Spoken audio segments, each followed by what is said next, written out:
Well, standing ovations at theaters. I mean, nothing impossible for Team Dangal now. तो आपको अभी कैसा लग रहा है? अभी 2 साल लगे ये पिक्चर बनाने में. आपने कहा था आप बहुत नर्वस थे, पर अब सबसे ज्यादा क्या लग रहा है, जो कलेक्शंस रिकॉर्ड ब्रेकिंग है या ऑडियंस का रिएक्शन?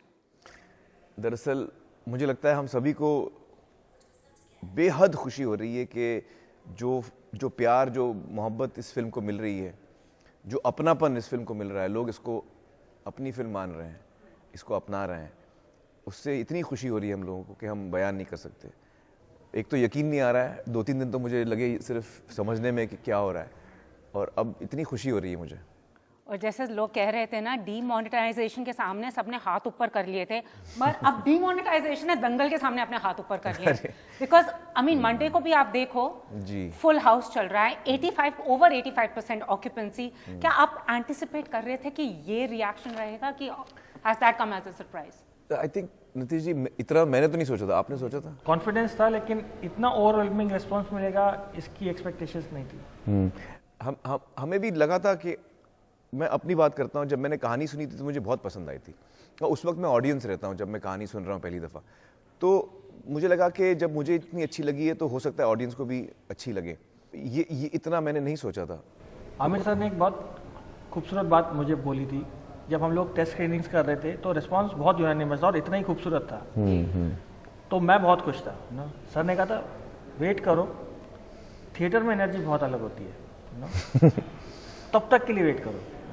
और मैं आपको ये कह सकती हूँ, थिएटर में सबको लग रहा था कि वो बलाली के रेजिडेंट्स हैं, किसी को ये नहीं लग रहा था कि वो स्पेक्टेटर्स हैं. और आपकी ये बात रही है कि आप अपने कैरेक्टर, हम आमिर को नहीं देख सकते, हम सिर्फ कैरेक्टर, जैसे महावीर फोगाट दिख रहे थे जी. पर आप इतने अपने कैरेक्टर्स में इमर्स हो जाते हैं कि आजकल आपके घर वालों को भी नहीं पता कि रियल आमिर कौन है. हाँ, कई अरसे से किरण जी मुझे कहती आ रही हैं कि आप का असली रूप क्या है, मुझे अब मैं भूल गई हूँ.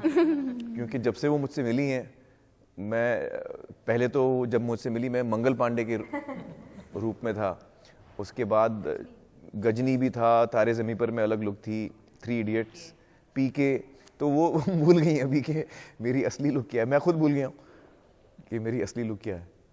हर साल मेरी कोई नई लुक होती है. और आपके लिए क्या मायने रखता है एक बैंकेबल सुपरस्टार या एक रिस्पॉन्सिबल सुपरस्टार होना? रिस्पॉन्सिबल या बैंकेबल, दोनों काफ़ी नज़दीकी हैं.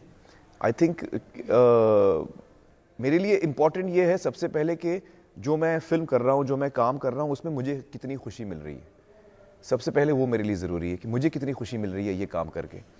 उसके बाद जो हम काम करने निकले हैं, जो हम फिल्म बनाने चले हैं, जो स्क्रिप्ट सर ने नरेट की थी, उसके हम कितने नज़दीक आ पाए हैं. जब हम फिल्म देखते हैं हमें खुद क्या लगता है, हम उसके कितने नज़दीक आ पाए हैं. ये दूसरी चीज़ बहुत इंपॉर्टेंट है मेरे लिए. और तीसरी चीज़ कि ऑडियंस जिनके लिए हमने फिल्म बनाई है उनको कैसी लग रही है. ये जब तीनों चीज़ें होती हैं तब मुझे लगता है कि हम सक्सेसफुल रहे हैं, हम कामयाब रहे हैं, और जो हम काम करने चले थे उसमें हमें कामयाबी मिली है. एंड साक्षी, आपका किरदार देखा था, सपोर्टिव माँ, कम बोलती है मगर सपोर्ट बहुत करती है. मगर आजकल, और आमिर के साथ सब फिल्म करना चाहते हैं, मगर आजकल आपको क्या लग रहा है, चीज़ें खुल गई हैं एक फीमेल एक्टर के लिए कि अब सपोर्टिंग रोल में भी उनको बुरा नहीं लगता कि मुझे उतना ही इम्पोर्टेंस मिलेगा? बिकॉज यहाँ इस फिल्म में कोई एक कैरेक्टर दूसरे से बड़ा नहीं था, दे वर ऑल इक्वल. एग्जैक्टली.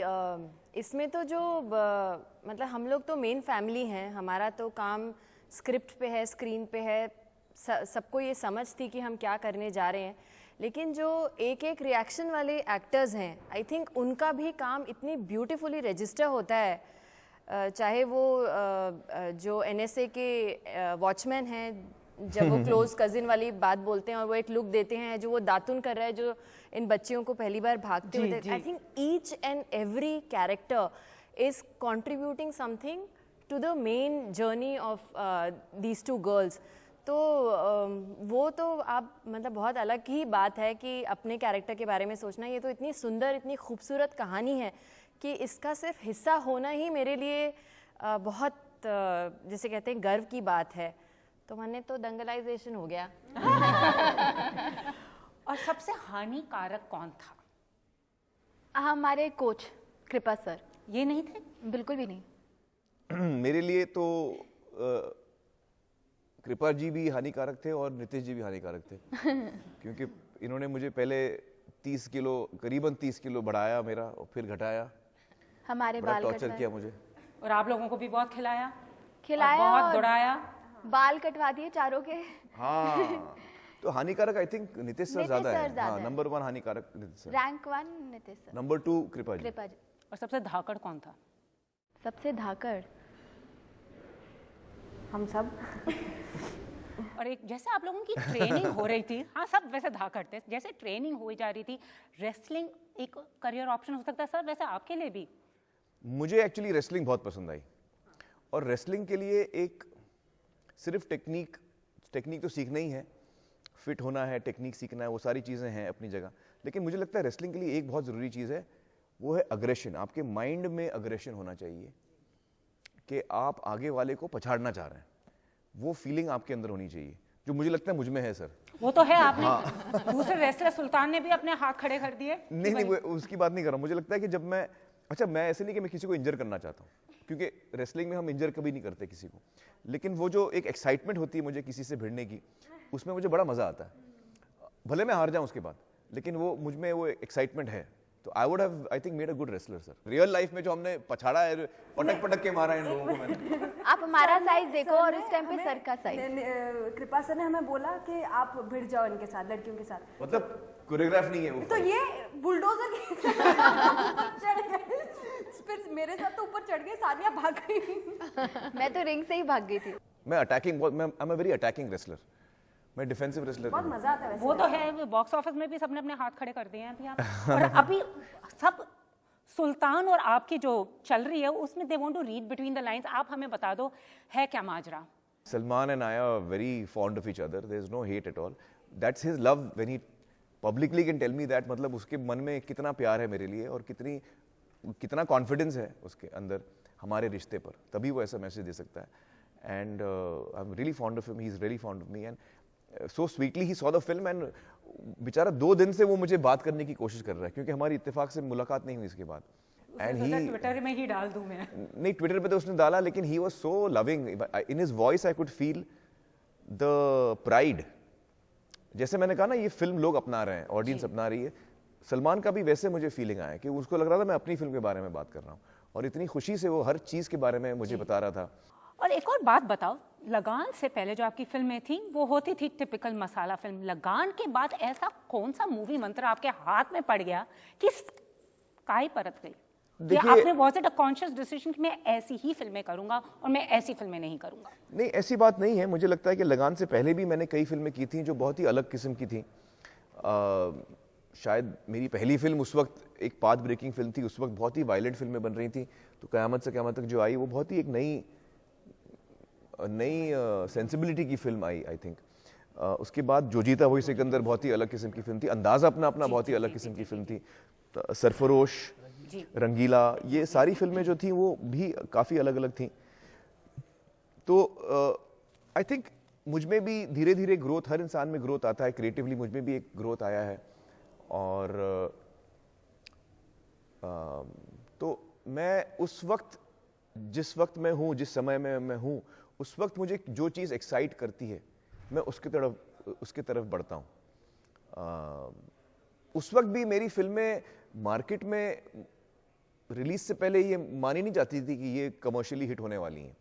आप अगर जो जीता की बात ले लें, या दिल है कि मानता नहीं, या अंदाज अपना, खैर अंदाज हम तो चली भी नहीं थी उस वक्त थिएटर में, लेकिन रंगीला या गुलाम, ये सारी फिल्में जो थी वो हार्डकोर मेन स्ट्रीम फिल्में नहीं थी, थोड़ा अलग हटके थी ये फिल्में। Sarfarosh, they were not considered by the market as main stream.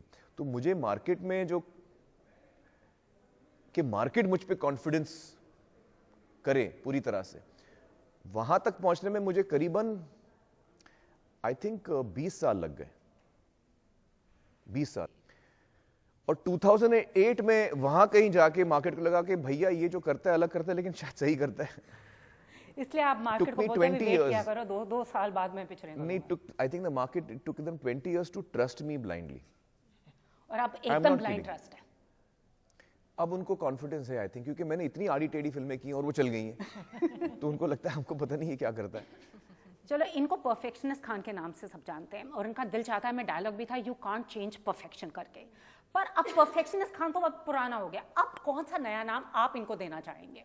किस नए नाम से ही शुड बी नोन ना? हाँ, कुछ अच्छा नया दो यार। वो हो गया परफेक्शनिस्ट खान। धाकड़ पैशनेट खान, हाँ हाँ, passionate actually. वो तो मैं More than perfectionist, he is very passionate about his work, Yeah, and very dedicated and committed.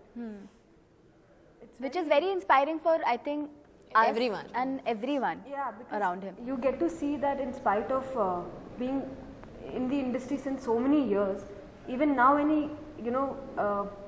goes on to the set, he's very excited.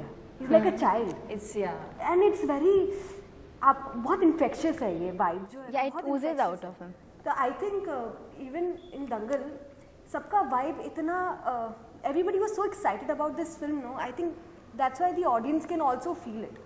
वही तो सबको लगा कि हम The whole team बना लिए actually. हैं। वो जब मैच देख रहे थे गीता का, सबको पता था गीता को गोल्ड मेडल मिला है, बट थिएटर में सब कोई नाखून काट रहा है, अपने खा रहा है, कोई तालियां बजा रहा है। So I mean, what was the real Gita का reaction? नो रियल एक्चुअली आप बाकी लोगों की बात कर रही हैं, जो रियल गीता हैं जब वो फिल्म देख रही थी तो उनको तो पता है कि मैं जीत चुकी हूँ भाई गोल्ड मेडल। वो भी टेंस्ड हो गई थी और वो भी ताली मार रही थी जब पर्दे पे गीता जीत रही थी।